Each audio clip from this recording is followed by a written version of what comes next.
What's up, everybody? The Hypes Watch is here, bringing you the week two Q&A for Game of Thrones season 6. My name is James Bushell. I do a Song of Ice and Fire and Game of Thrones videos, and I'm joined by this illustrious panel here, and they're going to introduce themselves. Ladies first. Hello, I'm Christina the Sphinx. Thank you guys for coming. I'm excited to answer some questions, do a little Q&A, and I'm lagging a little bit today, guys, so bear with me. And if I sound too crazy, just somebody let me know. Hey everyone, it's T. I'm excited for this episode. Happy Mother's Day to all the moms out there, moms to be, and if your pets are your kids, happy Mother's Day to you guys as well. Hey everyone, this is Jerry the Targaryen Steamboat here, and yeah, happy Mother's Day to everyone out there, including our own Christina the Sphinx here. Yeah, we're just going to try and answer a few questions and wrap it up and then get back to celebrating our mothers.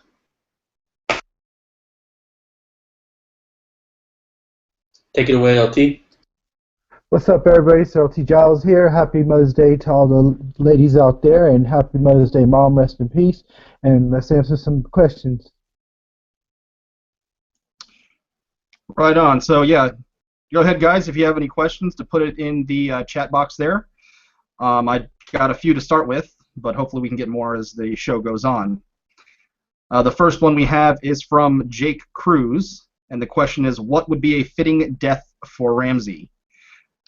Of course, Ramsay, we all want to see him die. How would you guys want to see him die this season, or maybe next season if he survives? Who wants to go first?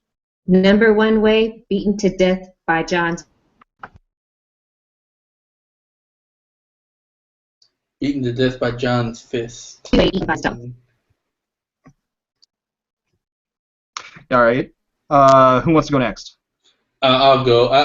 I like the LaDonna pick, or the LaDonna theory, where Ramsay escapes and gets away, goes south, and then runs into Nymeria's pack, and Nymeria rips him to shreds like he's been doing with everyone, like his dog has been doing with everyone else. That way he gets ripped up like a dog, and it's done by a Stark.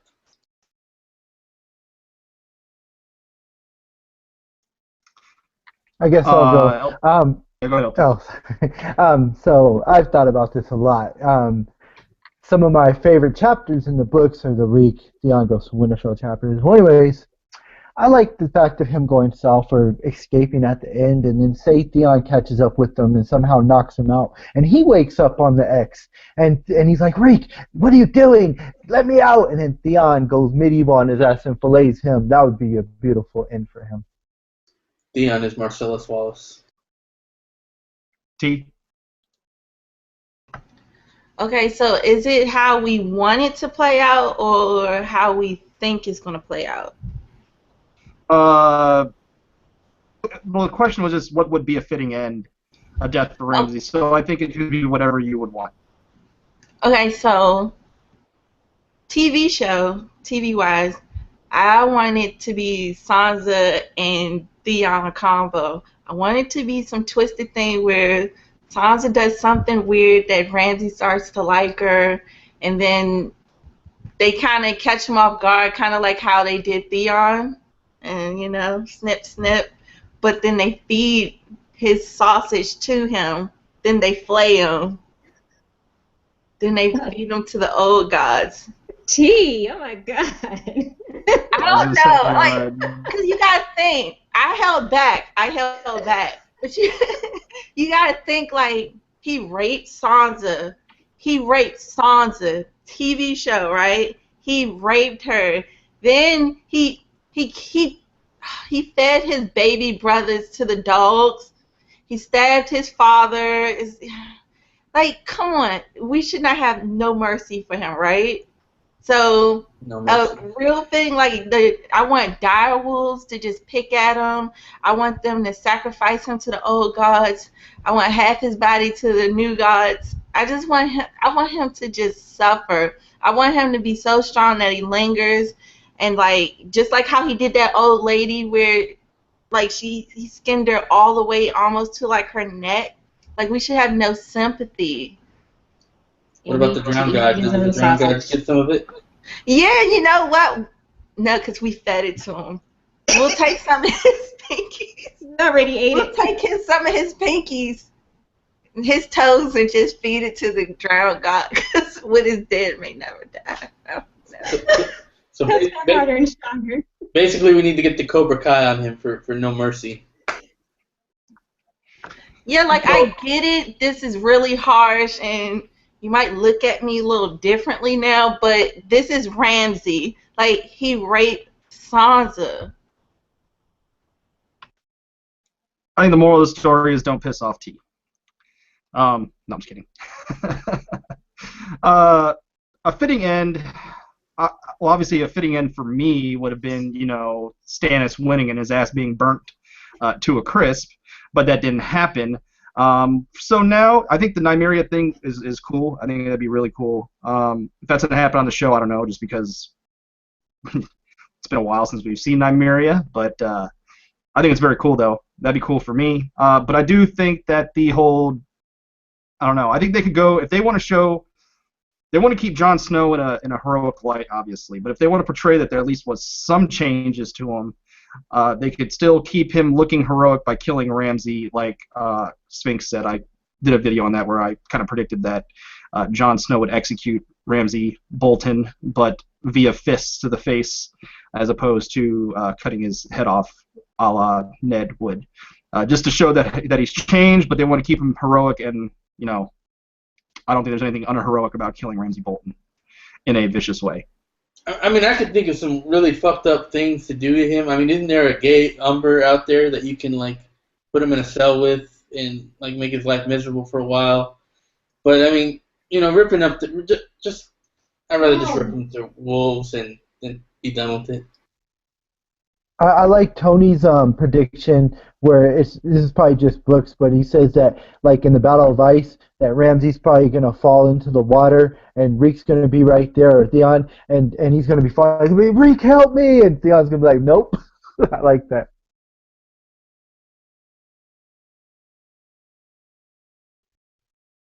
All right, sorry about that. I was writing some questions down. All right, so we will move on to the next question. Unless anyone else had anything else to say, I think we've covered Ramsay's death.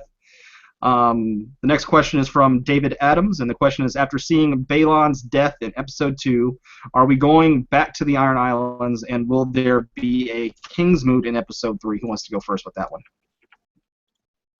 I can go first. I mean, we're talking only in Episode 3. I think we might skip. That's generally the show's pattern. Every other episode, unless it's something real important, like what's going on with the Night's Watch. But yeah, I don't think they're that huge. They're going to be that big on the Iron Islands. I think they might even treat it almost, dare I say, Dornish. So it might be a few episodes before we get back to them. Well, if Theon's on his way back, right, you have to have a Kingsmoot before he gets there, because if he's there, then there's no need for a Kingsmoot, right? Yeah, or he. Well, I mean, we know he's going to teleport, but they might wait an episode or two to give him some time to, even with the teleporter, it might take a bit. Yeah, I already predicted that they're going to show Theon leaving on a horse, and they're just filming 2 scenes later, just arriving on Pike, not even wet at all, or saying how he got there. He's just going to show up out of nowhere on Pike. As far as the question goes, I do kind of agree with Jerry. I think they like to do, they'd like to do these, they bring up a storyline, and usually if it's kind of a minor one, they kind of skip an episode and then get to it eventually. So I think episode 4, I think they got some other important things that we'll talk about later to do in this episode 3. So I think probably episode 4 we get Kingsmoot, but who knows, maybe we get a Kingsmoot episode 3. I hope they don't do it this episode, but no, if they're going to kind of do it doing where they kind of slowly bring you that storyline in, I don't think that is the right move to do it at this point. But then it probably would be the perfect episode because it's called Oathbreaker. So I think it's a lot of people backstabbing people. So you know what? You probably get another Ironborn scene, but it might not be the King's Moot. I feel like we just might see it, and it'll be really underclimactic and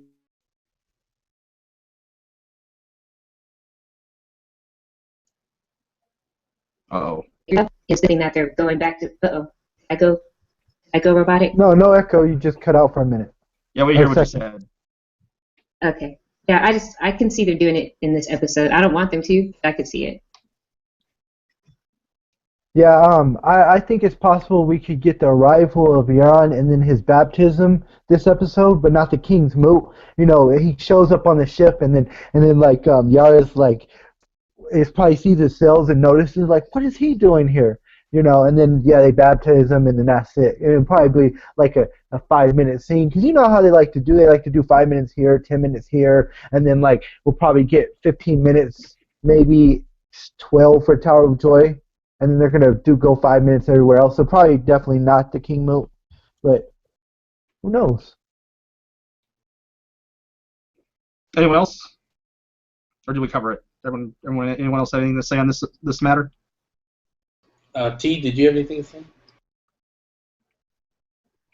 Okay. We'll move on to the next question then. Jake Cruz. Will we find out who John's mother is in episode 3 or at the Tower of Joy scene at all? I hope who wants we to go do. first? I hope we do. Because, I mean, I think that will piss me off if we see the fight scene and then we might just hear a woman say Ned or something like that and then they cut it off. Like, that would piss me off because I get the scene is going to be epic, but I really want to see what happened in the towers. Like, they've been showing these images that John is something really special. If you're going to speed up all of this storyline, like, show us what happened or at least your interpretation. I mean, don't fuck up everything. So I really think that they have to tell us. Like, they have to show us something. Otherwise, that fight scene is going to be pointless to me. And don't fuck up everything. The motto for the year. Don't fuck up everything. Just leave some stuff alone.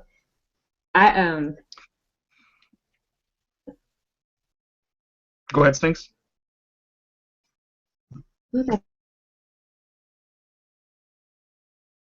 All right, I'll go ahead. Say it again. I'm sorry, my husband threw me off. Okay, I was just saying, did you have anything that you wanted to answer the question? Tell me the question again. It was about, do you think that we'll find out that essentially John is... Okay, I got it now. J? I just needed that old lady reminder. Yeah, like T said, if they don't, I would be so pissed. Like, if they just show us the fight and don't give us the whole thing, it'll be the worst. That's just doing us wrong. Like, doing us way, way wrong and unnecessary. I really, really hope and pray that they do it all in one episode. I could see them not doing that and kicking us in the butt, but I really hope they don't. But we get it all. Yeah, I mean, if they don't, it'd be like proverbial blue balls, essentially. That's what's going to happen. I don't think they'll give complete blue balls. I think at the very minimum, we'll at least get, we'll either see a baby or we'll hear, a baby crying. They'll do something to hint that there's a baby in that tower. They might not, explicitly say it's John. In fact, I'm kind of thinking they won't say it's John. They'll just kind of let you know, hint, hint. We got a baby here. You know who it is, and it's not the Don Tony Teflon. It's the John. The John, the emo John. We're gonna go with that one. But yeah, I essentially agree with what you're saying. I mean, I don't know if they'll explicitly say, hey, this is, I'm pretty sure they're not going to completely spell out, hey, this is Rhaegar and Lyanna's baby, Jon Snow. I mean, that'd be too easy. I expect them to drop some pretty big hints that that's going to be the case. I just don't think they're going to hand it to everybody on a silver platter. But and that's fine. As long as they just show us the baby, I'll be happy with that. Show us that she was there and she had a baby. And then we can pursue that further later. I'm fine with that. I just don't want them to cut it off and we won't even see Lyanna at all. So how many conspiracy theories do you think we'll get about that baby isn't John, that baby was Dany, that baby was There'll be a lot. That baby was, I don't know. Who else knows what they could say that baby? Well, even if they the baby do, was hot pie. I don't know. even if the baby is John, they'll still be, they'll still have people saying in the books it'll be different. It's just how it's just how it's gonna be, and that's fine. It's all good. It's like, but show us the kid, show us something. Don't just show me this cool ass fight scene, and then it's just like, oh, okay, you saw a cool ass fight scene. You're rushing the story like this is pointless. I want to see what was in the tower. That's the whole purpose of that fight. I want to see what happened. Like, you don't have to give it to us on a silver platter, but you gotta give us something for us to be connecting these dots that you keep showing John in these angles and shit. Like, we know something's up with him. Just like clarify. Just be like, boom. Like, oh, he's not, like, they're not gonna scream, oh, John's in here, like, with the baby out the window. Like, that's not gonna happen. But you have to show us something. You have to show us Lyanna and Ned at least talking. Even if you don't show us a fucking baby, you gotta show us something inside that tower. All I want to say, or go ahead, Jerry. I was gonna say, what if we get some total bullshit? Like, he goes in that tower and there's Lyanna, no baby, and we see the wet nurse Wyla, and then just Wyla and Ned go in a room.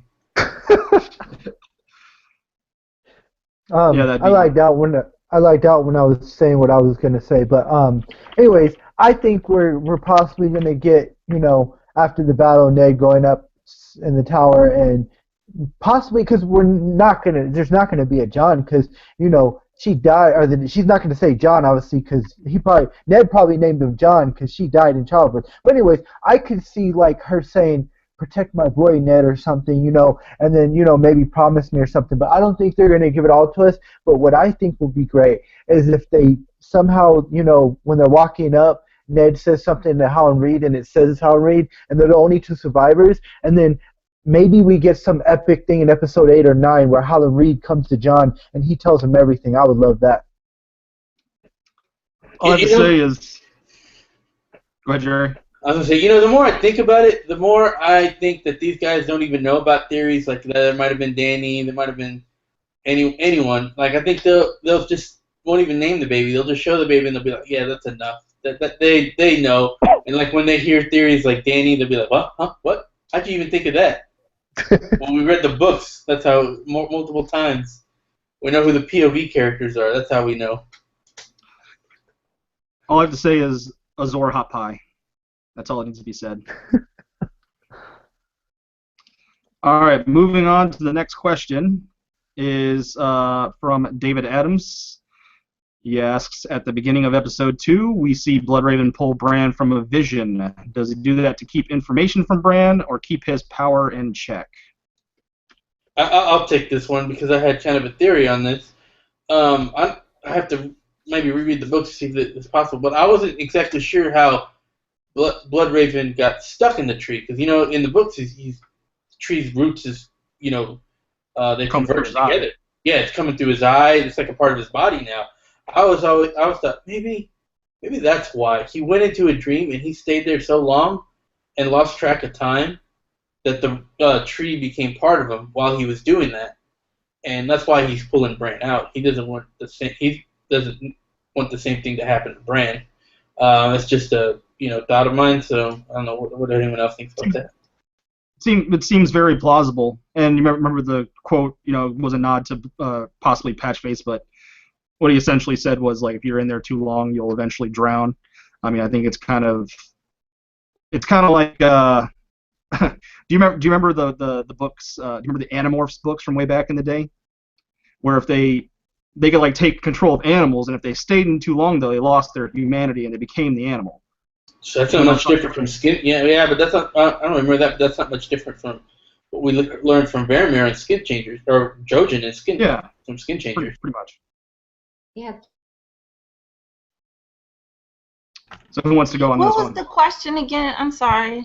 Essentially, do you think the reason like Bloodraven essentially pulled Bran out of the vision at the beginning of season, or at the beginning of the episode, was to protect him from something, or was it so he didn't see something? Like he was either essentially was he being nefarious or was he protecting Bran?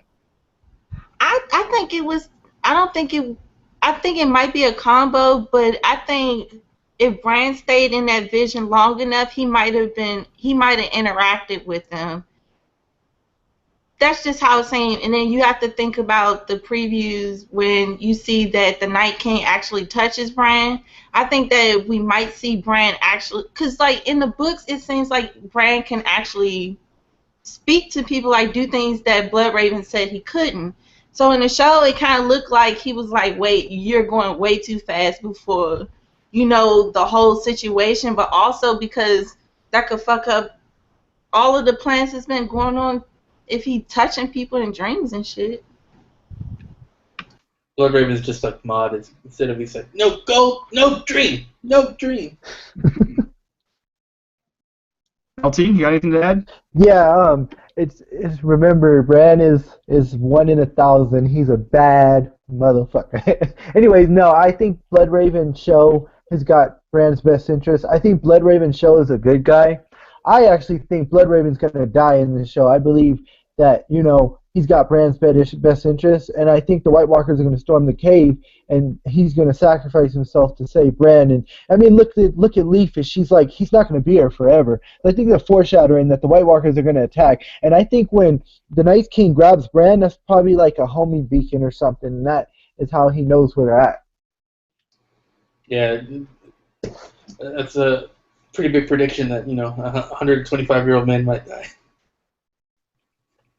Just kidding with you. Oh yeah, did you guys notice too that only person I heard say this was Preston Jacobs, is that Bloodraven and Bran got a barber somehow. Their hair is cut.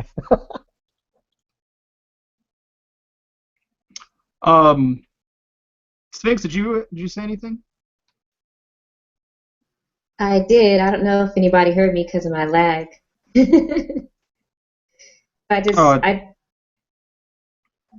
I'm like lost because I'm trying to write down all these questions at the same time, and I kind of lose track of what's going on. No, I'm good. Oh, Okay. I'm finished. So if you want to go, Christine. Oh, okay. Sorry. All right. So we will move on to the next question, unless anyone else has anything to add to this. Okay. Next question. I just want to say shout out to the chat room because y'all are really funny. Someone said Leaf the barber. Y'all are funny. Hi everybody in the chat. Sorry I can't chat with you guys. I'm only on my phone, but everybody else could talk to you for me. All right. So the next question is from Thunderclap. How long will Ramsay live? Who wants to go? I'll go. In the show, he's dying at the end of the season. That's when we're probably gonna get the Battle of Bastards or Battle of Ice, whatever you want to call it. Yeah, I mean, you think Jon's losing that? Come on.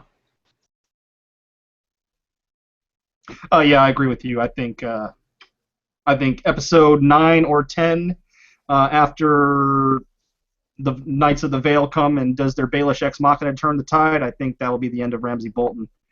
Either he will die via execution to Jon at the end of the season. I agree. Episode.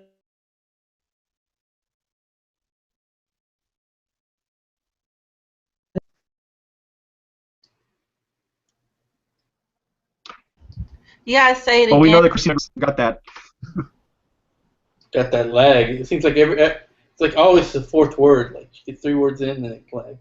Maybe if I speak slowly, my sentences will come through.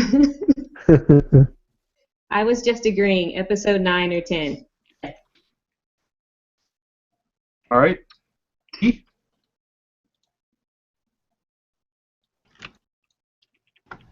Yeah, I'm sorry I keep asking y'all to repeat the question because I'm reading chats and listening in. What was the question again? Essentially, when will Ramsay die? Probably next season.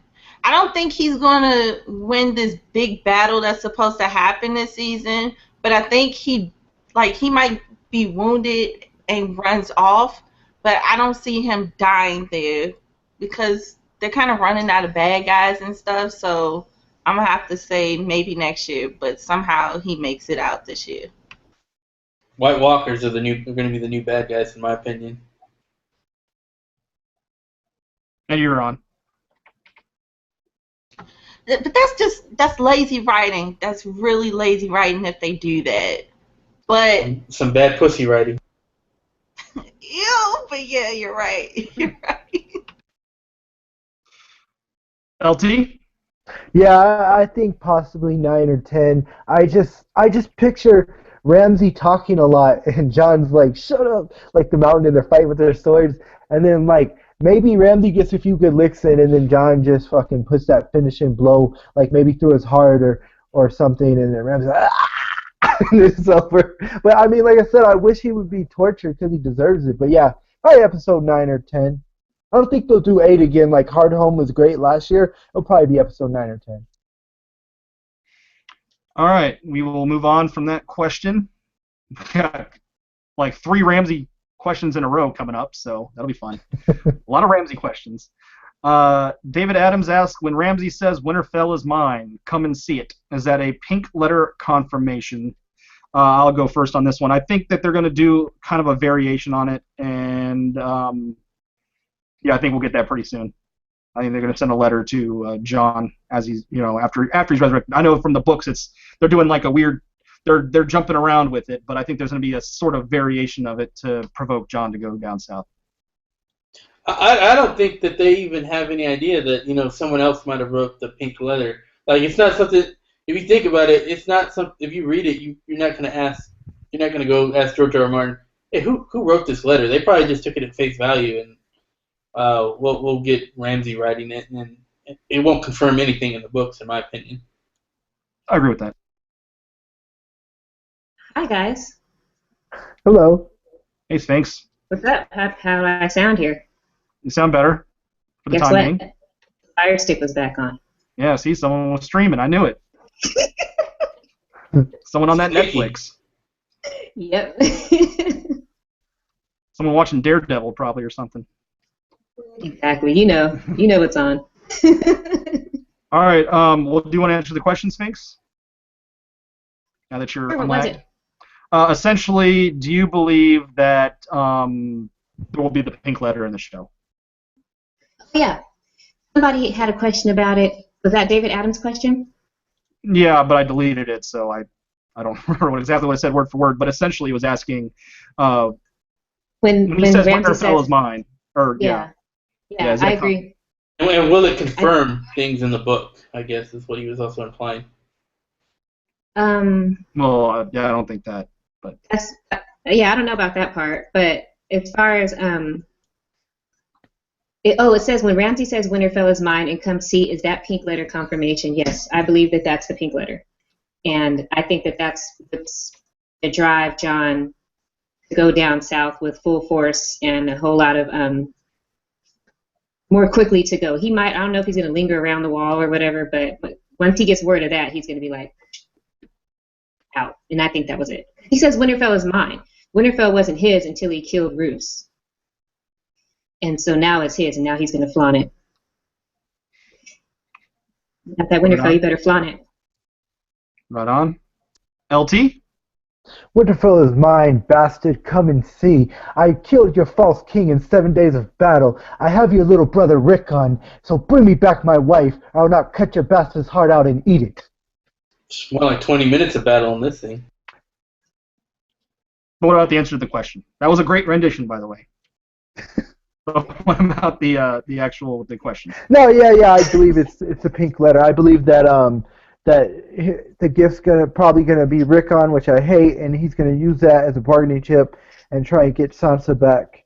And John's gonna flip out when he reads it, and all the wildlings are gonna go down south, and because we know we're gonna get that battle. So yeah, John's gonna head down south, and like I'm gonna have to open up a can of whoop ass on Ramsey. That leaves T. I do think we'll get a pink letter, but I don't think when Ramsey was saying that, for some reason, I think he might have been talking to not necessarily Sansa, but someone who supports Sansa. It just, at first I thought it was Roose, but Roose is dead, so For me, I'm thinking it. Unless he finds out. No, that doesn't make sense. I sort of hate when they change things up because then logically it doesn't start to make sense. So I'm gonna just go with my gut and I'm gonna say it's either Littlefinger or Sansa or someone who's supporting Sansa. I just want to say, if Littlefinger's the gift, I'm gonna bust up laughing and falling on the ground. Not that it's just gonna.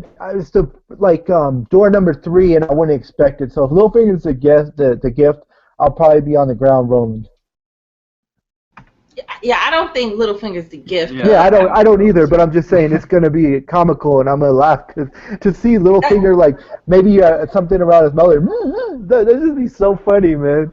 And that's when I start watching the show. If Littlefinger becomes Ramsay's gift, that's when Yeah, it's like okay. I think it only. I mean, it could only be Rickon or Theon. That's all I think it could be. I was watching the Bat Productions, and he said that he thinks they're going to deliver a fake Rickon. Yeah, I heard that from History of Westeros.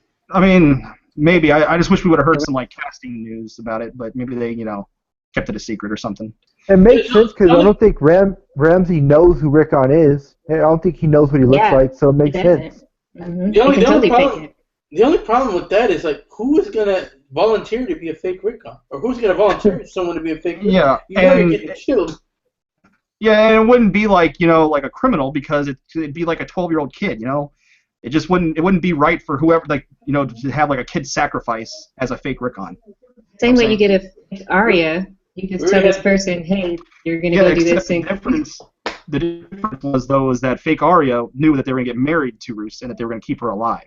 Fake Rickon, they're not going to keep alive. No, he will, because he needs him.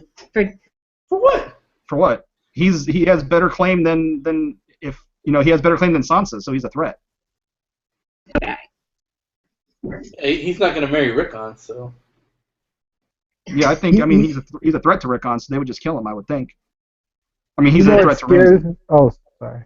What scares me really bad is that if Rickon's the gift, what happened to Shaggy Dog? Because there's no way in hell that Shaggy Dog is going to let anybody take Rickon. So does that mean Shaggy Dog's dead? If this is all a plan, is Shaggy Dog probably in Last Hearth in some kind of kennel? Because I just don't see Shaggy Dog letting Rickon go off alone. So yeah, it's either he's dead or this is a plan, and that's sad if Shaggy Dog is dead. But that's all the more reason for a fake Rickon. Yeah, Shaggy wouldn't let that ride. You're right. Shaggy Dog got killed by the budget. Anyway, we'll move on from fake Rickon talk and go on to the next question. This is from the North Remembers. Do we think Bloodraven is a good guy? On my reread of Clash, it seems he may have a sinister description. Who wants to go on that one? I'll go. As I said, I think show Bloodraven is a good guy. Book, I'm not sure. I think he has some kind of ulterior motives, but show, I think Bloodraven's got Bran's best interests.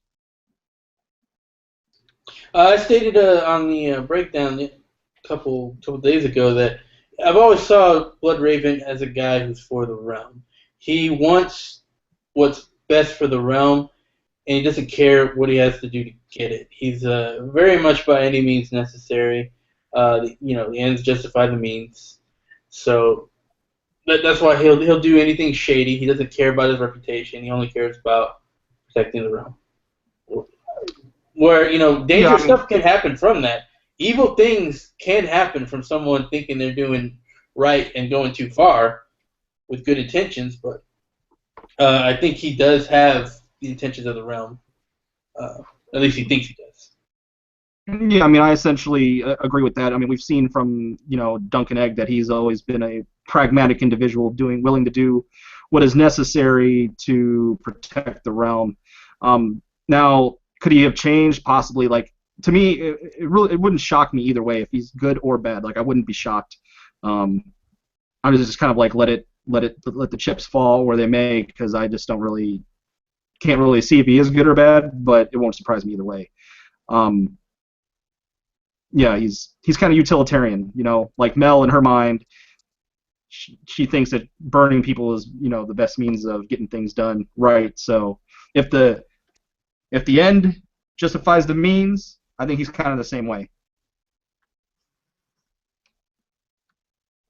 Sphinx or T, anyone? I don't really have anything to add. Like you said, I agree with you. I think it could be either way. It's hard to tell, really. I had to step away. What was the question? Sorry. Essentially, do you think Bloodraven is a good guy? On a TV show or just in general? You can do whatever you want. All right. So on a TV show, it seems like he's probably going to try to mean well. But I think overall, I don't think he is a good or a bad person. I think he's doing what he has to do in order to save what he thinks needs to be saved.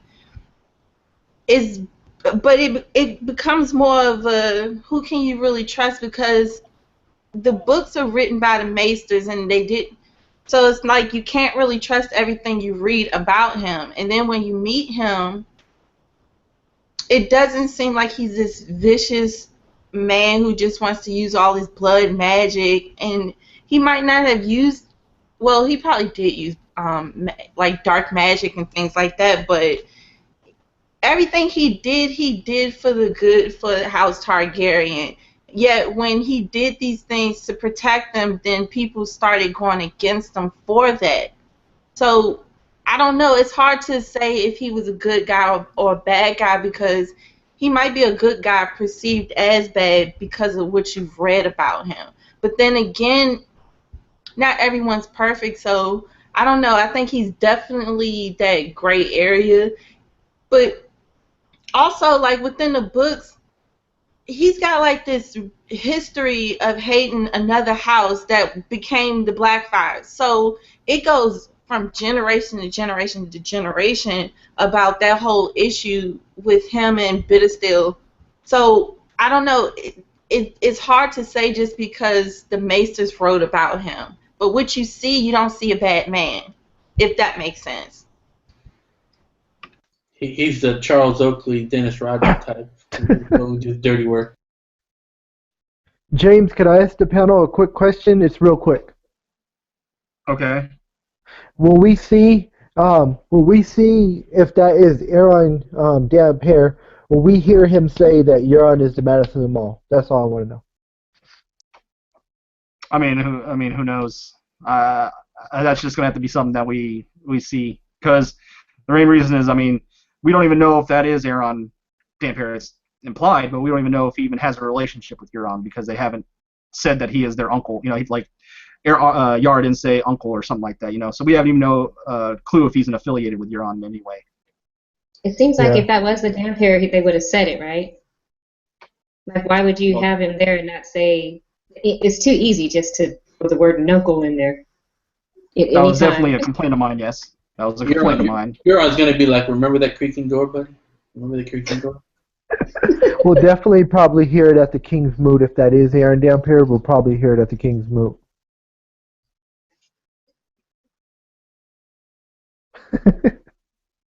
We can only hope that's the case. All right, we will move on to the next question. This is from Inaz. I'm sorry if I didn't say your name right. Do you think Show Ramsay will stay Warden of the North, or will he proclaim himself King of the North? Who wants to go on that one? I'll go. So Ramsay's not even Warden of the North no more, because they're enemy of the crown for him marrying Sansa. But so he might as well consider himself King of the North. I mean, you know, he's a rebelling against the crown for marrying Sansa, so he's an enemy of the crown. So yeah, he might as well say I'm King of the North. I mean, what else could he do? I wish he. Well, we'd call him. We'd all call him False King. Being a winner about. We could all call him False King Ramsay if he calls himself King. Hey, Sphinx, I think someone fired up that fire stick again. I'll be back. I don't know what he'll say. He could say, this Ramsay might say anything. He might say he's, King of the North. king of he might even get on a boat and be like Leo, I'm king of the world. I don't know. He could say anything. You know, what'd be really funny is if like they reenacted the scene with Great John and Rob back in season 1. They'll have like Karstark pulls out a star. That's the only king I mean to bend my knee to. That'd just be fucking hilarious. You know, in that scene, we had Mage Mormont, we had Galbert Glover. They were confirmed in that scene, but they cut these guys out. It's so frustrating, man. T? Yeah, you guys kind of went off topic, so repeat the question. Do you think that Ramsay will proclaim himself king of the North? I'm sorry, I can't hear you. One more time. Do you think Ramsay will proclaim himself king of the North? Or Warden of the North? Well, Warden of the North, yeah, because, you know, the father died and there's no one else but Ramsay left. But King of the North, I don't know if he's that bold. But I did think that it was weird that Karstark kept referring to Robb as the King of the North and said King Robb. Because if this man killed your father, like, you have no respect for him, so why even give him that title? That throws me off. But because he's the greatest king there ever was, and he would be ruling everything if he wouldn't have died. Sorry. Yeah, stupidity most of all, but I don't know. I don't think Ramsay is that stupid. He knows that you would need all of North to actually claim it to be for a kingdom, because you would have basically everyone else trying to get that throne, that piece of land back. So he would have to have all of the North united basically, and I don't see that happening. So no, unless he's just really stupid now. And if he's stupid, then yeah, why not? Anyone else have anything to add on that? I mean, I really don't know, and I really don't really care if he proclaims himself king of the North anyway. Anyone? No, sir. Okay, next question. Now, this one does interest me. It's from Renwood. And it says, Davos has long claws, so will we see it slice through Mel because of Shireen and then ignite into Lightbringer? And I'll answer this one first. No, I don't, because I don't think Davos will first off, I don't think Davos will kill Mel on the show, because I think Davos will forgive Mel. He won't. I mean, it won't be just because it's in his character too. I don't think he's gonna slice her up or anything. Also, we gotta remember that the Azor Ahai prophecy has really not been on the show whatsoever. So I don't even think they need to go through the whole Nisa thing. So I don't think that's necessary for anything, because they've really turned down the prophecy on the show. Yeah, I agree with that part. You know, they really haven't done any of the prophecies, so why enter? Why start now? You know. As far as will he kill her, I don't know. I mean, that's a pretty cool idea, but I think Davos is just going to be a nice guy, even for you know, even if there's no reason for it, just like him supporting Jon, you know, just to make Davos cool. I think that Longclaw's going back to Jon when he wakes up, and so Davos won't have it. But even, you know, with or without. That damn fire stick. And he was saying how basically, paraphrasing, they kind of team up. Can you guys hear me okay? Well, now we can. Now we can hear you, but you definitely conked out there for like a good 8 seconds. Oh, James, is someone using the fire stick in your Take the fire stick and put it in your pocket. That way they can't keep plugging it back in. I'm going to do that. Should just hold the fire stick like Ramsay holds his sausage. Look at this. Yeah, you gotta tell him it's Mother's Day. You guys stay. Huh? Oh yeah. I was just gonna say that she's gotta stay. Tell him it's Mother's Day. They gotta stay off the fire stick. What was the question again, James?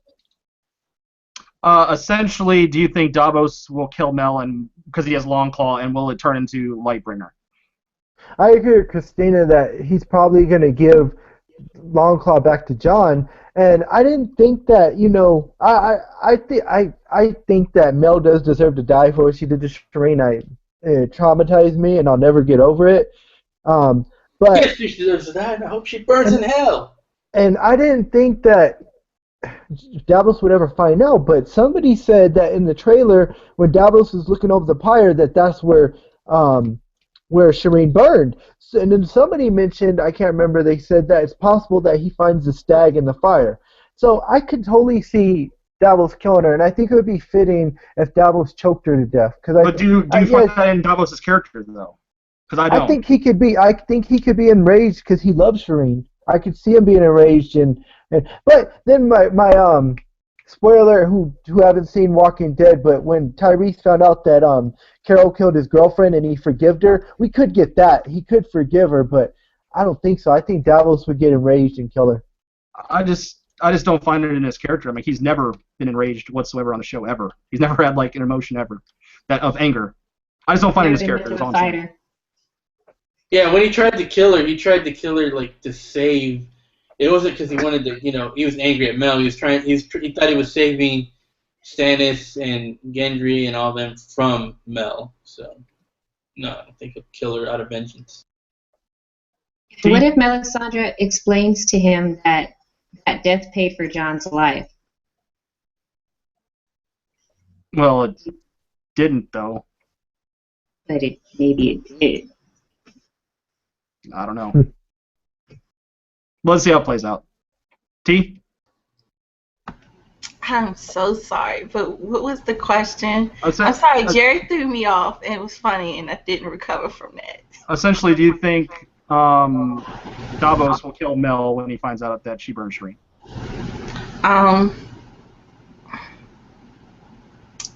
That would make sense.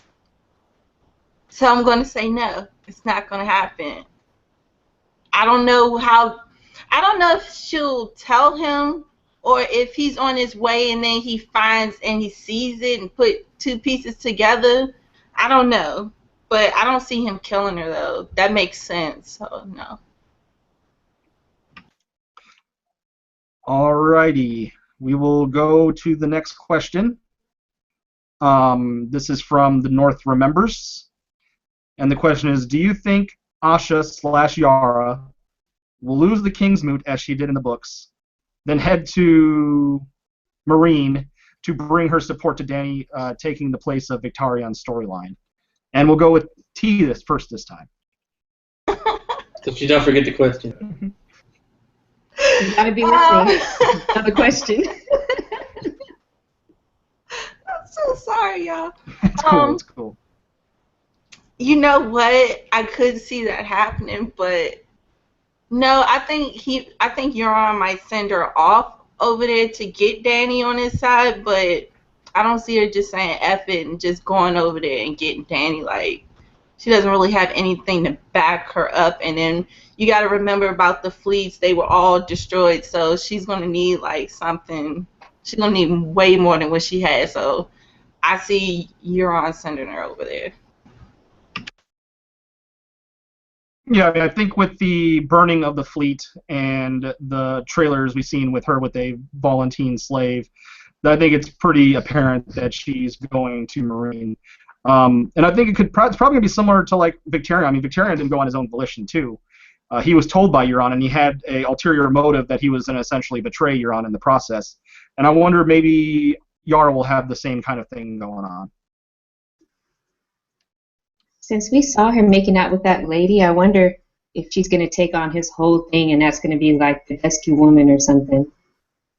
Now she likes girls, apparently, because in the books, we know how she feels about her sausage. And now she's like making out with chicks who is one, she's obviously a slave girl that she's making out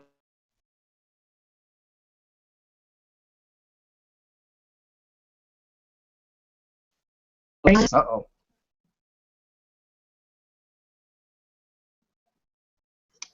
Can you guys hear me? I can hear you. I can hear you.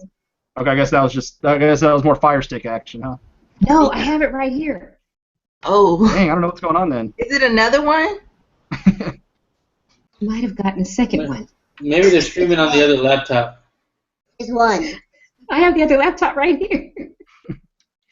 I confiscated everything. Calling my daughter on her phone. I'm going to have to take all the electronics. Just make a big pile. Here's one. All right. Well, Jerry, you wanna add anything?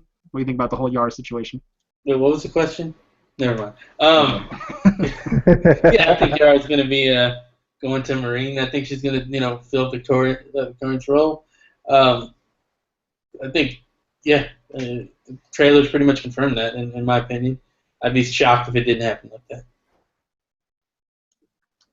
LT? I got a prediction.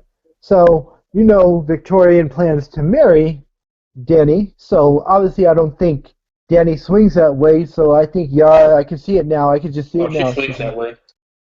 Well, not in the book she does, but not we haven't seen that in the show. But anyways, back to my prediction. So I could totally see Yara talking to Danny and saying, I don't trust my brother. He's gonna bring the Iron Islands down. I'll join you. I'll pledge my fleet to you, Danny, and then we take my brother out. I could totally see that going down. And I mean, bad bitch with bad bitch together and a fleet, you can't lose. I like I think it. that's a pretty good thought there, LT. I'd be on board with that. So I guess we'll move on to the next question then. This is from Thunderclap. Will we get Howland Reed at Tower of Joy? LT, you want to kick this one off? Please, God, yes. Please, God, yes. Seven gods, drowned gods, please give us Howland Reed. That's how I feel about it. I think we will. It's just he's not going to really say much. I don't think he's going to do anything special like what they allude to in the books. He'll just be there, and he'll live. T? I would hope we get to see him, but it would not surprise me if we don't. Just no, you know what? We are going to get to see him. We are. I don't think that they'll fuck. I don't think they'll mess up that part. Do you think they'll acknowledge him, or you think they'll just have one guy survive, and we'll all know it's Howland Reed? I think it's probably going to be either Brand's going to say, "Oh, he looks like Jojen," or "He looks like Mira." Like he'll say something, or either Ned will say something, so you know that's Howland. But then because it's show watchers, I don't think they'll know it's Howland Reed unless he says Howland Reed, and that would seem weird. So I think it's most likely going to be Bran saying, "Hey, that looks like Jojen," or "He looks like Mira," and Bloodraven say, "Well, that's Howland Reed. That's their father." Something like that. Mm-hmm. Bloodraven know who Howland Reed is. Did you just call Bloodraven a Power Ranger? Oh, I said, how does Bloodraven know? How would Bloodraven know who Howland Reed is? He said he's been watching everybody since they were born. So wouldn't he know? Wouldn't he know it? He's been watching anything around the werewoods, yeah. Well, yeah. I mean, I'm pretty sure his dad's been around a werewood tree. Yeah, I mean, I think obviously, I think most of the focus is obviously going to be on Ned and Arthur Dane, but I think we'll get a slight nod to Howland Reed. Obviously, I mean, someone's got to survive aside from Ned, so yeah, I think we'll get him, but he's not going to be playing like a huge role in that scene. Sphinx, Can you hear me? I can hear you for the time being. Okay. The question was, do we think we're going to get Howland Reed at the Tower of Joy, right? Correct. Yeah, we're definitely going to. We have to. They're going to say that's who it is. I've seen the actor. They were just talking about it in the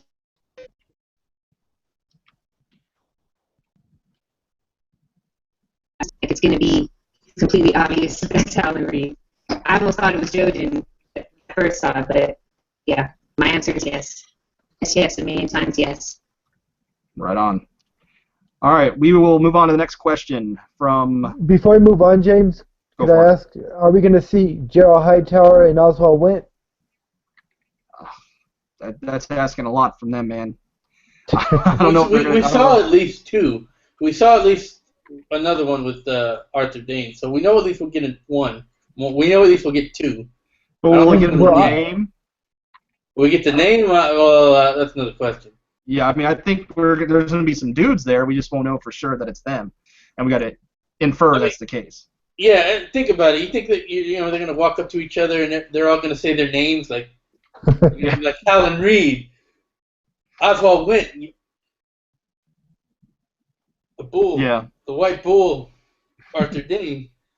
That'll take like 3 minutes of unnecessary time. Roll call. All right, we'll move on to the next question. This is from Sam R09. What do you guys think of maybe the wildlings being the ones who set the flayed crosses on fire? It's not a very Ramsey/Bolton thing to do from what we know. The North doesn't burn their dead. So essentially from that one shot from the trailer, do you think it's possible that the wildlings did it? T? Yeah, I did kind of have that idea when I saw. I forget who pointed it out, saying that they don't burn people, and even when you see Ramsey, you never see them on fire. So it's either I think that, but then you know what? It could still be wildlings, and they see that they're that people are flayed, and they just say we need to burn them right here and there because they know of the threat, and they can't make a proper burial because they're about to be at war. I mean, that's the only logical way I could see it happening if it's the wildlings doing it. But then it could be someone setting the Boltons up. It could be a number of things. The fire part throws me off. I could actually see them trying to intimidate Ramsey by like burning them, putting on bolt crosses. Be like, this is your fate coming up. Could be. I don't know. Maybe Ramsey's just crazy. Yeah, maybe they'll like capture some car starts or something. I don't know. Who knows? It's hard to tell. Maybe they'll get a couple more of those good men. There's about 6. There's about how many did we see? About 6 in the trailer. 6 of those. There's about 14 left. Yeah. Maybe there's 14 left. So Yeah, I just had a thought. 6 men that were killed went to go after Theon and Sansa. There were 6 of them. So what if the wildlings and all them burned them on crosses to show the Boltons, like, look, we got your guys, we killed them, and we're coming for you. Numbers They're match. gonna randomly roll up to where they died because they weren't involved in that fight at all. They were 6 against 3. The wildlings weren't involved in that fight at all. So I'm asking, what are they gonna do? Randomly roll up to their death spot and pick up their bodies? I see their bodies, and Sansa's like, yeah, these are the guys that came after us that the Boltons sent to kill us. Brienne took them out because she's epic, and they're like, oh, really? Well, let's send a message. That's my wildling voice. Maybe. LT? LT? LT Giles? Bueller? Can anybody hear me? I can't hear anybody. We can hear you. You can't hear us? We can hear you. You can't hear us. I'm going to leave and come back. Okay. All right, we'll get LT's thoughts later. Yeah, we'll move on to the next question in the meantime. This is from Catherine Cronin, and she asks, will Bran leave to find Jon, or might he realize that he no longer needs Bloodraven to see in the past? Who wants to go first on that? So they're saying Bran's going to leave to find Jon? Yeah, will Bran leave to find Jon, or will he realize he doesn't need Bloodraven to look into the past? Kind of a weirdly formed question. I guess it's just two. So will Bran leave? Two questions in one. Yeah, will Bran leave to find Jon? No, I think he's leaving to get away from the White Walkers that are coming in to get him. He's gonna go find another cave, another weirwood cave to dream in, and eventually, yeah, I think he's gonna grow more powerful than Bloodraven. He won't need him. He's like, I got this, old man. I got it.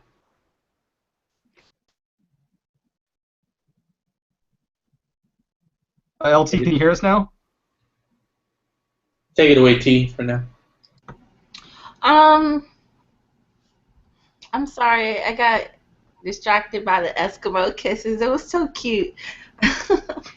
Okay, well, we said something about Blood Rave. No, Bran leaving to find John. I don't see Yeah. that happening. I think couldn't he contact John through a dream or something, or even through John? All he has to do is go to that werewood, and they can have a communication right there. It wouldn't need him to be on this journey to find John through all knowing that it's a bunch of whites out there ready to kill him at any moment. So I don't see that happening. Was that the question though?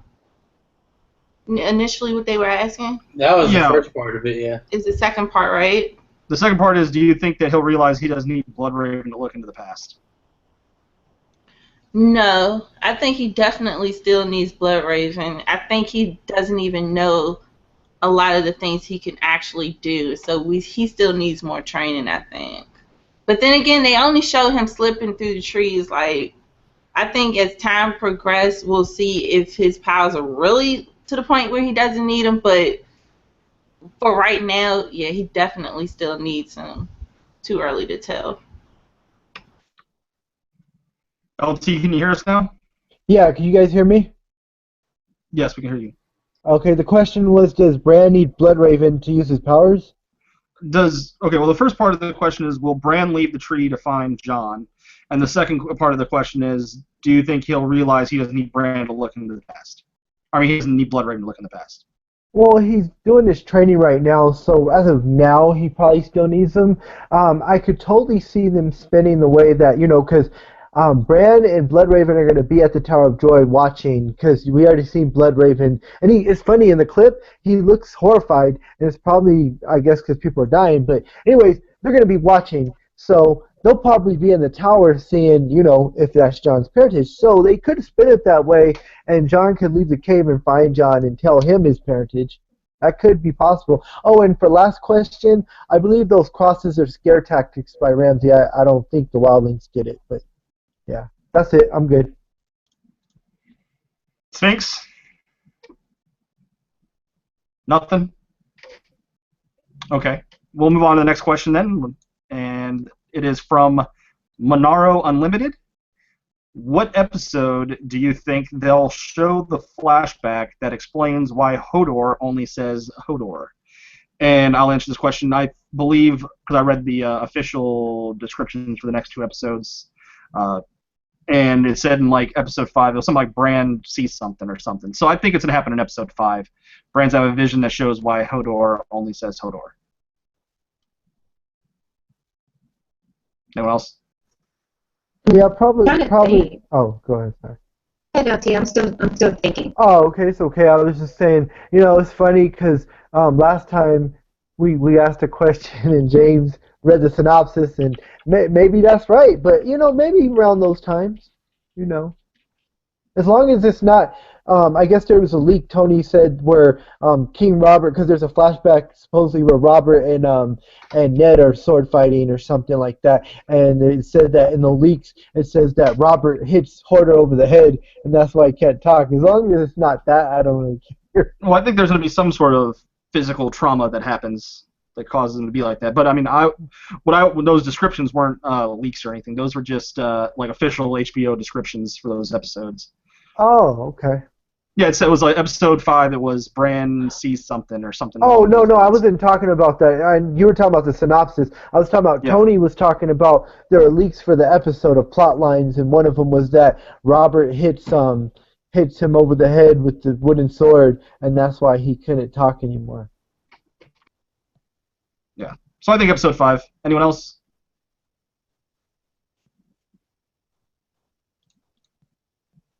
No one? No, I got nothing. Okay. It would just be randomly choosing an episode because it's just so random. It's a flashback. It doesn't really matter. I would like to say that Hodor's totes going to die this season because we're getting all this. Wait, hold on, baby. We're getting all this backstory on him, which is completely irrelevant to everything, and it's because pulling the Shireen on us, make us care, and then take him out. We'll see about that. I'm still on Team Hodor Lives, but yeah. Well, we'll move on then. I guess something happened to Jerry. Hopefully he gets back. This next question is from Aaron Sarabor, and the question is, what the hell do you think the Game of Thrones writers are doing with Euron, and do you trust the writers? To answer that quickly, no. It would be the answer to that second part of that question.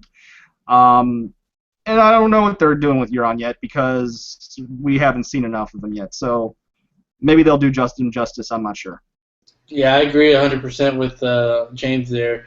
We don't know. We don't have enough information yet on Euron to know if this is going to be a faithful adaptation or not. I already say no because we've already seen that Euron's throwing him over the bridge instead of like a faceless man. And yeah, also I have zero trust in the writers. Zero. What was the question again? What do you think they're doing with Euron? Like, what are the writers doing with Euron? And do you trust the writers? Aww. You guys say you don't trust the writer. I mean, trust them with what, though? Like, trust them to stuff that makes no sense? Yeah, I trust them to do that. You do? Do stuff that makes no sense? Yeah. Oh, okay. I thought you said to make sense. Yeah, I trust them to make things make no sense. Yeah, I trust them to be consistent with what they do. So I trust them in that respect. And with Euron, it's hard to tell at this point because we only got that one scene with it. Oh, we got some of that fire stick action going on. T? No, I don't. First question, do we trust the writers enough? No, no, I don't trust them. I don't trust them. Like, I kind of wish, like, he had the eye patch. Like, that little part kind of bothered me, or at least his lips be kind of blue, or at least dark or something. Like, not even necessarily blue, but, like, dark. Like, show us something. And so far, it's just a actor who looks a lot like Theon. So, like, if you're talking about looks, cool, but it's not enough because all we saw him was, on a bridge and push his brother off a bridge. So that's not enough to say I'm not sure that this will be a good character or not, because they did still do, like, they did Oberyn really well. So it's like they can still do these characters well, but I don't know. Maybe in the next few episodes, if they don't dorn them, then yeah. But that part with the eye patch kind of bugged me. But that's the same thing with Bloodraven. Like, I wanted him to be through the trees and through his eye or something. Even if you couldn't do, like, the eye thing, like, put a patch on it. Like, he's known to have 1,000 eyes in one, and yet this man has 2 eyes.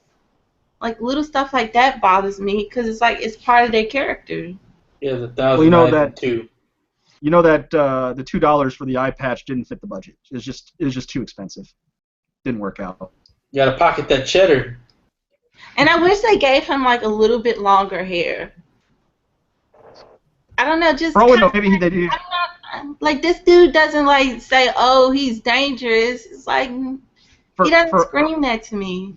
For all we know, that maybe they did give him an eye patch and he wore it for like a day. It was like, fuck this, I don't want to wear this eye patch anymore. It's too uncomfortable. They're like, okay, who knows? Stuff like that happens. It was the same thing with, like, Dany and her purple eyes. So purple eyes I can see, but an eye patch, like, it's just an eye patch. Maybe he's a diva. We don't know. LT? Yeah, that's their logic. D and Dave, and I used to be behind them. No, I do not trust them anymore. Definitely not. Their logic is this guy looks like Theon. They could have dyed his hair black. They could have gave him the eye patch. They totally could have done that. I'm still Team Euron. I'm still hoping for the best. I'm hoping this guy is going to sell the part. I haven't lost faith yet. I like the scene on the bridge. I did. But no, I do not trust the writers. But I still have hope. Right on. Anyone else, or shall we move on? Move it along. Like the Stormtrooper. Yeah, this one is going to be a quick question, and I think I can answer it for everybody. It's from Catherine Cronin, and the question is everyone going to use Littlefinger's transporter this season? And the answer to that is yes. Yes. Yes. Yes. So moving along. This question is from Monaro Unlimited. What do you think will happen when Theon gets to the Iron Islands? T, you want to kick this one off? Yeah, he gonna find out his daddy did if he does go there. Which I don't know. I don't know why he would cry over his father just because he knows his father basically say he's dead to him. But I don't know. I don't know. I think he's probably gonna cry about it and then probably have like a touching moment with his sister if he gets there. But I don't know because Theon's not supposed to be over there. And that's one of those things where they switch things around. It's like it's kind of hard to say what would happen if it's not really supposed to happen right. Like this isn't supposed to be happening right now. Does he know that his dad said that about him? Does he know that his dad abandoned him? Because last he heard from his family, his sister came to try to save him, and he turned it down. But they didn't get to. Like, was there some No, point he doesn't know. He doesn't know. Yeah, he doesn't know, but I'm saying that's his sister. He knows his sister cares about him, but it's not his dad. He knows his dad doesn't care. He had he's like, why would you be mad because you gave me away and then I come back and you're still mad at me?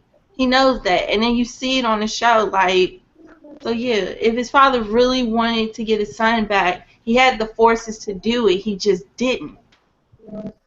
It seems like, in my opinion, that last conversation they had, yeah, he gave Theon that little punk-ass baby fleet, if you want to call it a fleet, go raid the fisher folk or whatever, which was like, a low-level job. And Theon was trying to impress him by taking Winterfell. And I could see him still being in the mindset, Starks, like, they hate me, they're going to want to kill me, so I got to go home. My dad doesn't want to kill me.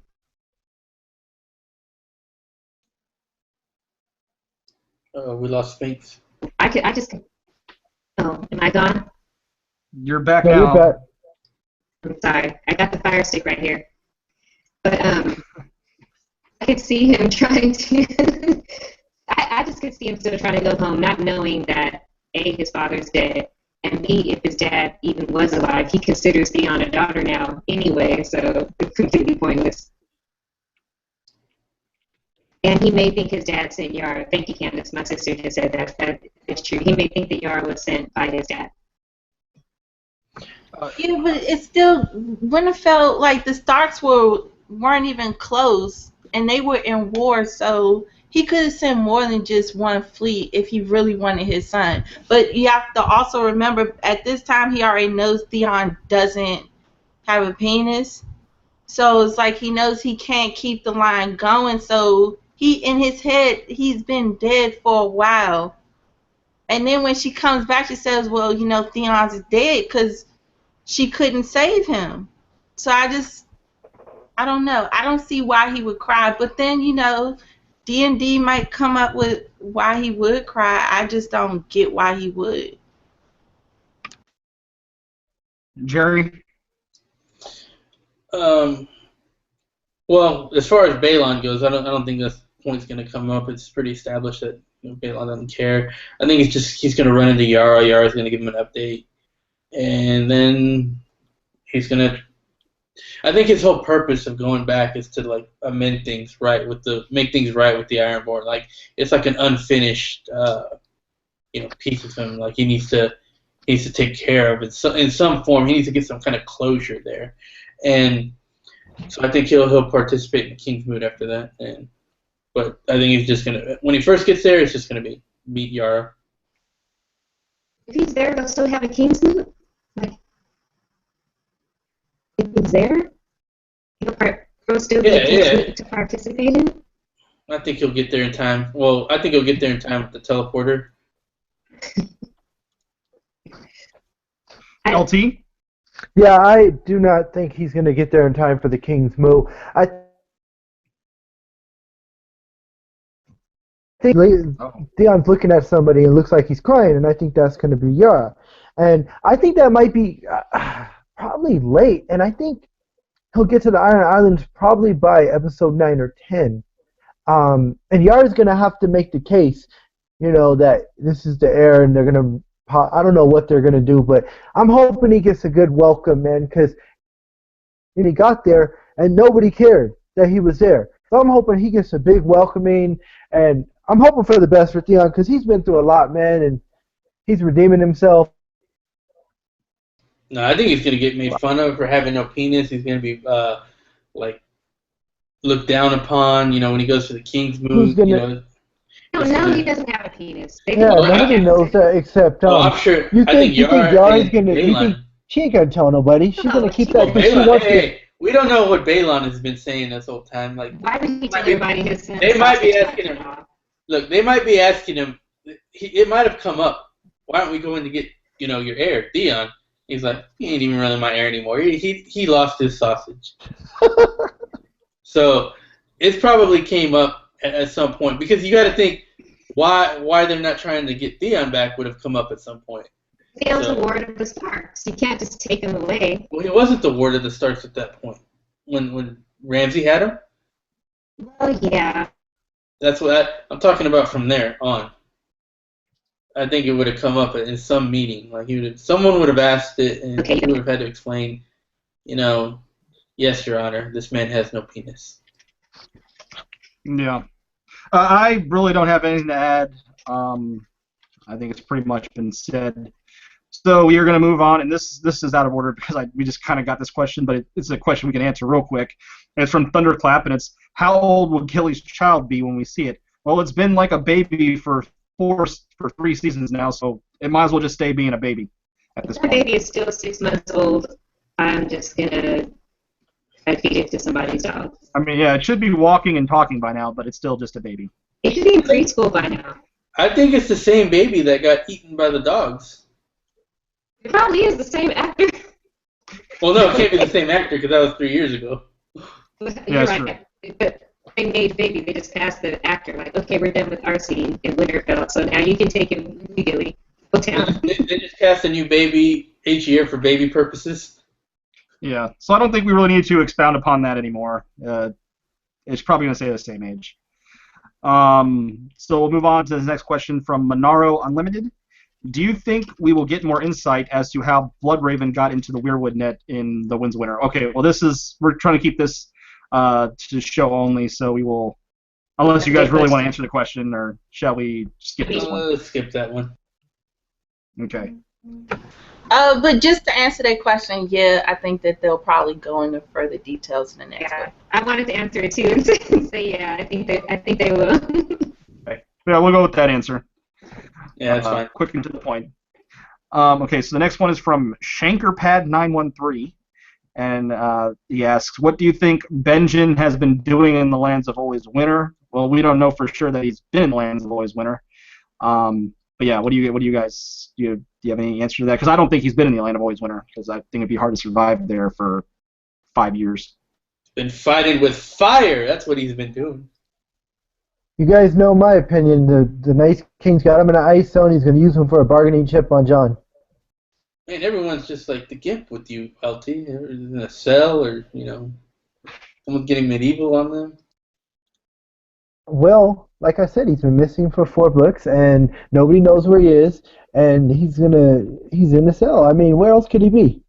He's not Cold Hand. He could be dead. He could be dead. Could be dead. Could be He's dead. not Cold Hand, so Or I like my...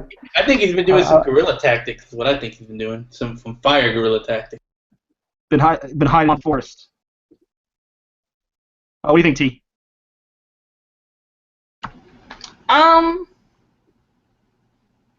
I don't know, to be honest. Like,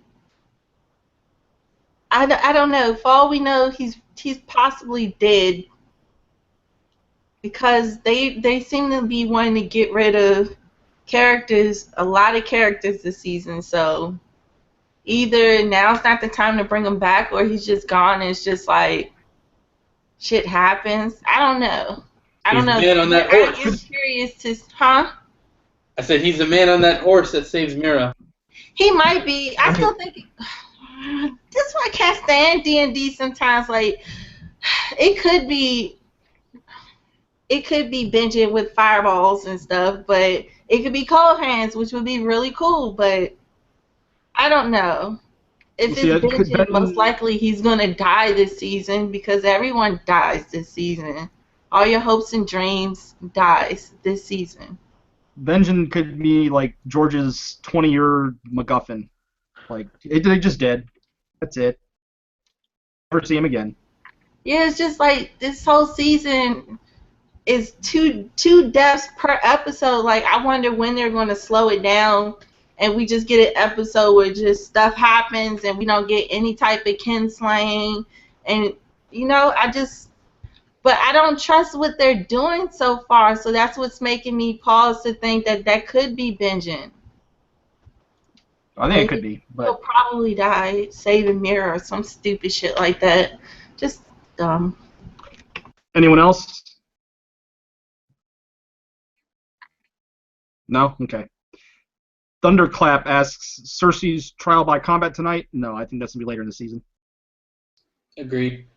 We're gonna get. We might get another slasher death done by Mountain Myers, but other than that. Yeah, I don't think the trial. I mean, the trial by combat, I think, is going to be like an episode 8 through 10 kind of deal. So we'll move on. Catherine Cronin asks, "What can we expect from Sam and Gilly this episode? Just traveling? Question mark. What do you think? Are they in the next episode? I'm not actually 100% positive that they're in this episode. I haven't They seen gotta, anything. they gotta come soon. I'm surprised they haven't made appearances yet. So what will they be doing? Shagging? I don't know. They're not coming soon, I think, because they don't have much to do.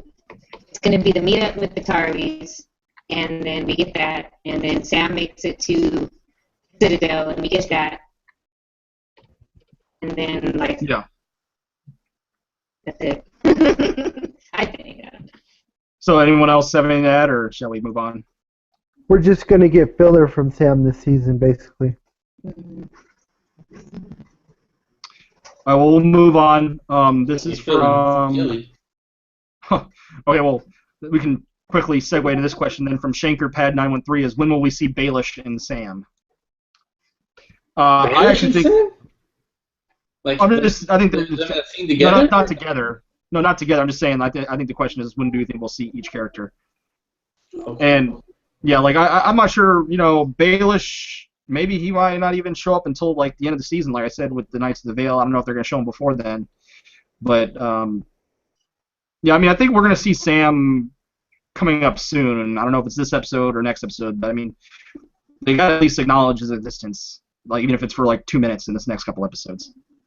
Yeah, I agree. Sam's coming sooner than later, and Peter way later, because he really has no purpose. Maybe we might see him in conversations in other locations. I really think his big reveal is going to be when he rides up with the Knights of the Vale to save the Battle of the Bastards. Yeah, I agree there. Sam, this episode, Baelish. I mean, you see, here's the problem with D&D. They don't know how to handle intelligent characters with, intricate plot lines. They've totally fucked up the Varys character. Littlefinger went full retarded last season, and you never go full retarded, so fuck them. They gave us the middle finger with Littlefinger. They don't know what they're doing with him. He'll come whenever. I love Tropic Thunder. Never go full Simple retard. Jack. Everybody knows that. Never go full retard. What do you mean by you people? I'm the dude playing the dude dressed up as another dude. Yeah, but LT? what was the question? Okay. The question is when do you think we'll see Baelish and Sam? Not together, but just in general. I wouldn't be surprised if it's actually the next episode. I just feel like Oathbreaker is just a bunch of people going back on their words or something. So, yeah, I wouldn't be surprised if it was the next episode. If it's not the next, this episode tonight, if it's not this episode, then it's possibly the next one. But we gotta see more familiar faces. Like, they gotta start stretching the story out more so that people don't start to forget. Like, oh yeah, he was over there, or oh yeah, because like Sansa's now out in the middle of nowhere. She can't stay out there forever. She'll freeze to death. So they got to kind of like bring that around. And I don't know. The preview looked like it might have been from the big trailer that they had that it was possibly Sansa that he looked when he turned around. LT? Yeah, we know from the trailers that there are Veil banners in the trailers, but I can't remember. Are they on the Bolton side or are they on the Wildling side? Well, like I said, I think that it's going to be looking like Jon's forces is going to die or going to lose, and then that's when the Knights of the Vale come in and change the tide for the battle for Jon. Yeah. Yeah. Your guys' guess is as good as mine. We're going to see Littlefinger. Well, I don't think. Okay, for Oathbreakers, I don't think it's going to be the criminal Brienne. I think, even though she's a criminal, she makes criminal oaths, but she keeps those criminal oaths. So I don't think it'll be her. Probably Jaime. Might get some flashback on Jaime. Who else is an Oathbreaker? Theon. A lot of the Night's Watch. I think that's where the Oathbreakers come from. We're answering the "Who are the Oathbreakers" in tonight's episode question. Yeah, or I thought that's what you asked. Oh. Then what was the question? I don't even remember now. So we'll just answer the question: is who are the Oathbreakers in tonight's episode, which Jerry just answered. So we will knock that out. Okay, this is from Catherine Cronin. Could Bran be strong enough to show Mira a vision? And that's no at this time and juncture. Yeah, I agree. I say.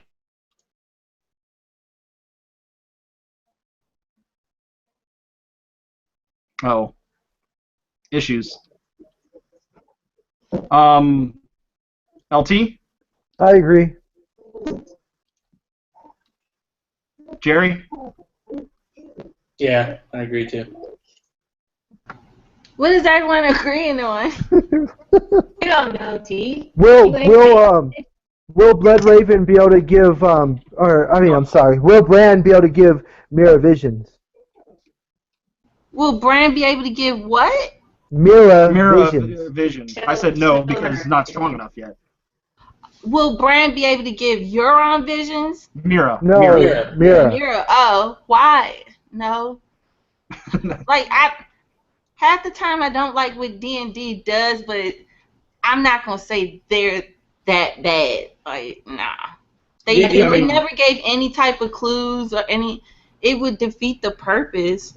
Well, if they go the Star Wars: The Force Awakens route, Bran will be able to do everything right off the bat. Yeah. He's married too. It doesn't make sense. I would think it's a possibility that they would do that, but no, I'm going to say that they won't. Right, I agree. They won't mess it up. They won't mess it up that bad. You just checking for my daughter before you say yeah, I see the post. I was like, let me shut up. I don't think there's going to be much going on with I don't think much is going to be going on with Mira. They don't have that. Like, Bran doesn't have a crush on her here like he does in the books. Just, she's there. Whatever. Yeah, by the way, guys, we're taking no more questions. I still have 3 more left, but we're not taking any after that. So this one is from The North Remembers, and it's, what if the baby has silver tarred hair? Who thinks that is possible? So essentially, is this question asking could it be Dany? Is that what the question is asking? Or? Yeah, that's what she's saying. And I don't really think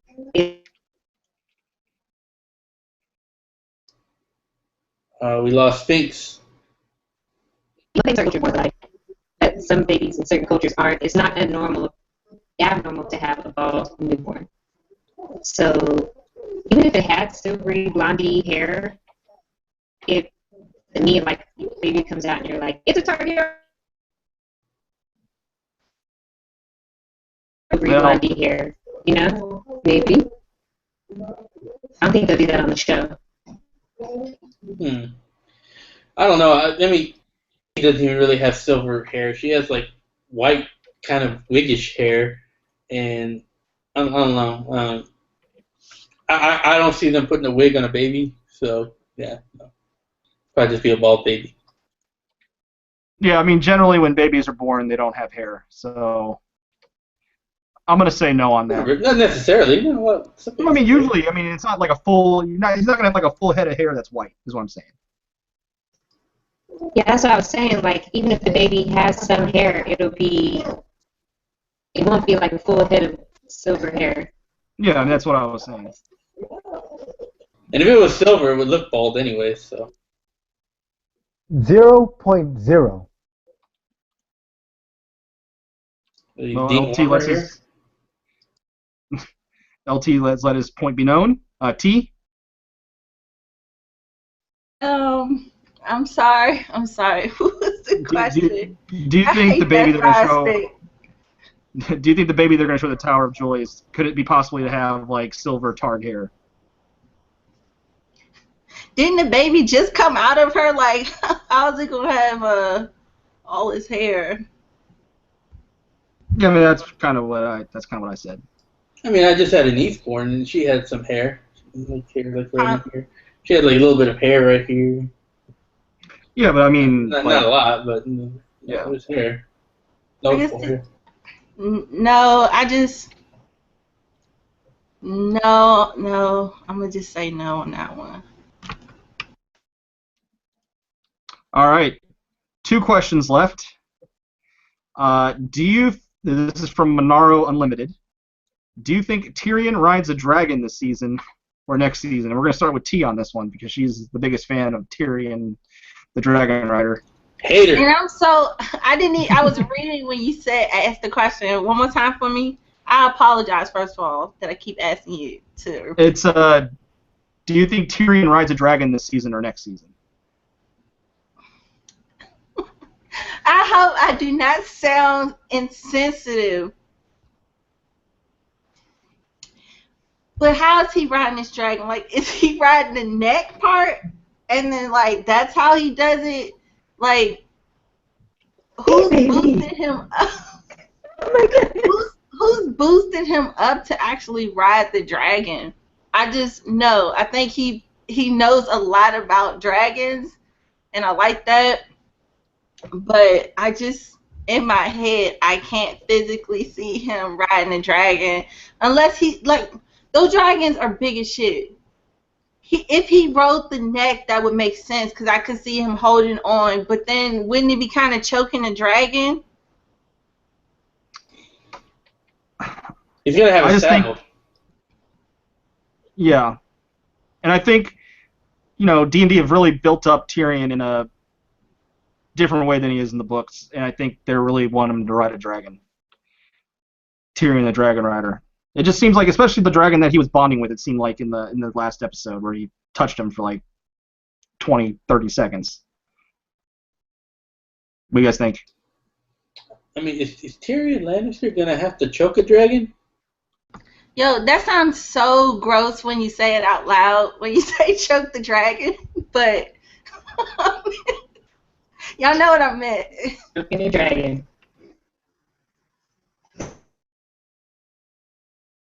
Well, Jerry, do you think that Tyrion will be riding a dragon?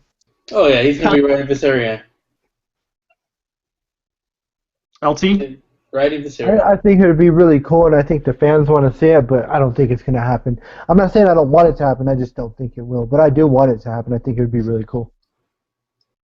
And Sphinx.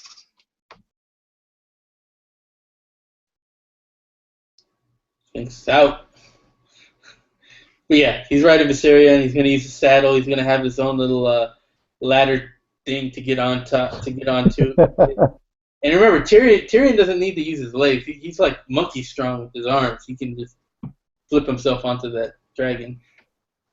But when is he gonna have time to actually build, like, to actually get on a ride this dragon? Because he's got to worry about the Sons of the Harpy and figure out where Dany's at. Where does he have time for all of this? Well, he just has to not walk in the middle of the street looking like a merchant and, take a day to build this thing. I just like If the showrunners want to do it, they can just do it.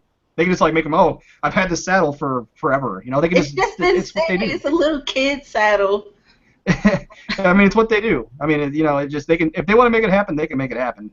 But where would he put it at though?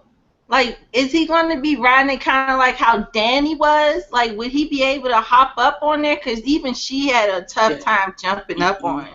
He's not gonna jump up. He's gonna put like a mechanism just like he can pull himself up. Or maybe he like gets a running start and it leaps up. Or Viserion like puts down his wing and he walks on the wing up. Dude, you don't remember in the Maybe first parkour. book, Tyrion does flips, so he could just flip onto that dragon. Yeah, like he could do like a few tumbles and then get a little height going and just bounce onto the dragon. I mean, I will say Or maybe like the dragon should be more courteous and kind of lean his wing down so he can climb up top. I mean, one thing I'll say is like Dany is not that much bigger than Tyrion. Like she's not big herself. That's what I'm saying, but like how she's taller than him though. Like how is he getting on there? That's all I want to know. Cause you see how big those dragons are to Tyrion. Like how are you getting on there? That's all. I'm sure like they'll have like the dragon lean into it. That's what I'm saying. Are the dragons? But what if he gets like a petty dragon? Cause remember Sansa, she didn't bend down at first when Tyrion needed help to marry her. Like someone gonna bring him a stool. Like I just need to see how it physically would happen. Hey, these dragons are nice with Sansa, okay? They are. They're really nice dragons. Well, on the show, she did kneel down. Eventually kneels down in the books too. It just she embarrasses him for a little while, and she said. But in the book, she didn't. I thought like she knows everyone's laughing at him, and she's like, okay. Well, like I said, they're gonna finally cast Strong Belwas, and his job is gonna be to put Tyrion on the dragon. That's gonna be his job. Looks like we lost LT. Hopefully he comes back before we wrap things up, because we only have one more question left. And it's from David Adams. And he says, we get resurrected John and Tower of Joy episode 3. Well, okay, I'm gonna restructure this question here. Saying we're gonna get Tower of Joy episode 3. Will we also see Drogon or White Walkers in episode 3? Drogon, maybe, not White Walkers. White Walkers episode 5. Yeah, I mean, I've already went into the whole synopsis thing. I think for sure episode 5 for White Walkers, and I'm gonna say we're gonna get Drogon in episode 4, because I think I read some stuff with the synopsis had something to do with Dany and Jorah and what's his name, Dario. So I think we're gonna get some Drogon next episode. Anyone else? I think it's gonna be episode 4. For Drogon? What about White Walkers? I guess we won't get that answer. LT? You said we were going to see White Walkers and Drogon? Yes. Yeah, Drogon, I agree with you, episode 4, White Walkers, episode 5. T? What's the question? Because everyone's like kind of hitting me up right now. What was the question? I'm sorry. Essentially, when do you think we're gonna get Drogon and White Walkers? Drogon probably the next episode. For the White Walkers, didn't we get them kind of early in season 4 though, like episode 4, I think? But I think if we do get anything about White Walkers, or dealing with the Night King, I should say, we'll probably get that in episode 5. Whatever episode that's titled Stranger or something like that is, I think, when we'll get the White Walkers. Episode 4 is called Book of the Stranger. Oh, then the next week, most likely. Because at the pace that they're going, we got to see them. We got to see that threat again. Otherwise, people are going to start to forget, like, what's the point of all of this if there's this big threat, and then you have John coming back to life. So, I don't know. That has to mean something to them. So, I'm thinking, that episode Stranger. Well, just to go over this again. These are the official titles and synopsis of the next episodes. This is episode 4, It's Book of the Stranger, and it says Tyrion strikes a deal. Jorah and Daario undertake a difficult task. Jaime and Cersei try to improve their situation. So that's the official description for episode 4. And the official, for number 5, it's called The Door. And the official synopsis for this episode is Tyrion seeks a strange ally. Bran learns a great deal. Brienne goes on a mission. Arya is given a chance to prove herself. So that's the reason why I thought it was episode 5. We're going to get White Walkers. Because Bran learns a great deal. What's the title for episode 5? Door. Oh, well, that seems like more that it'll most likely be episode 5 then. If you don't see episode 4, then it'll probably be 5. That's Door, Yeah. not Dorn. Right, the Door. And no, not the Dorn. If they had episode called The Dorn, I might not even tune in. It's so original. All right, guys, so we are out of questions. We are going to do our sign-offs now. We're going to start with the ladies. Plug anything you want. Yeah, go for it.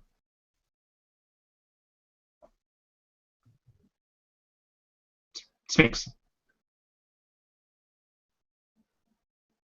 I guess I think Sphinx is having some issues. Yeah, go for it. I'm sorry. You know I'm lagging. I'm so sorry. Thank you all, guys. Thank you so much, everybody in the chat. You guys are so awesome. This is so much fun to do. Can you hear me at all? Yes, we can hear you. Okay. I want to say thank you. You know where to find me. My channel, Christina the Sphinx. He always links it down below. Be on the lookout. The Hype Squatch, we got stuff going all the time. Clash of Queens going monthly. What's the difference coming up? When's our main What's the difference? Well, it's supposed to be May 14th, but we might have some conflicting things with that. I'll try and get that set in stone for sure coming up. Okay. But y'all can count on that coming up for May. And thank you guys so much. Just thank you.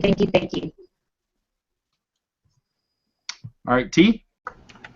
Hey, thanks for having me. This was fun. I enjoy answering you guys' questions, joking around with you guys in the chat room. Once again, happy Mother's Day to all the mommies to be, and all that good stuff. I hope you guys have a good day. And you can catch me with the Heist Watch doing, those epic rereads, or with the Clash of Queens, or with the Small Councils. Just everywhere. You'll see me eventually in someone's live stream. And I think the guys are going to do a live stream again tonight like they do, so look out for that as well.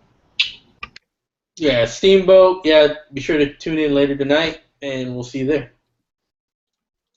On Don Willie's channel. To clarify that, it's going to be on Don Willie's channel. On Don Willie's channel. Yeah, I believe so. Right? Is that right? Sure. You'll see it. You'll find it. We'll announce it. Yeah. LT? Yeah, happy Mother's Day once again to all the mommies out there. Just happy to be here, and yeah, catch me on the reaction show tonight. Last week I couldn't make it because of drama, and my review will be out earlier. Last week it came out like around I did it Wednesday, so yeah. Shout out to everybody in the chat room. All right, yeah, and my name is James Michelle. Do Song of Ice and Fire and Game of Thrones videos. Gonna have a What's the Difference possibly May 14th, and also Hype's Watch channel. June 4th, we'll be doing a Feast for Bros. So I hope you guys can join us for that. Until next time. Remember, adios. Is it going to be non-Game of Thrones questions at Feast for Bros? We'll have to see. We'll have to see if there's a riot, if that's going to be the case. But ideally, no. But we'll see how it goes. And go see Captain versus Iron Man. So Should be ever Team Iron Man. No, Team Cap. All right, guys. We'll talk to you guys later. James, do you have a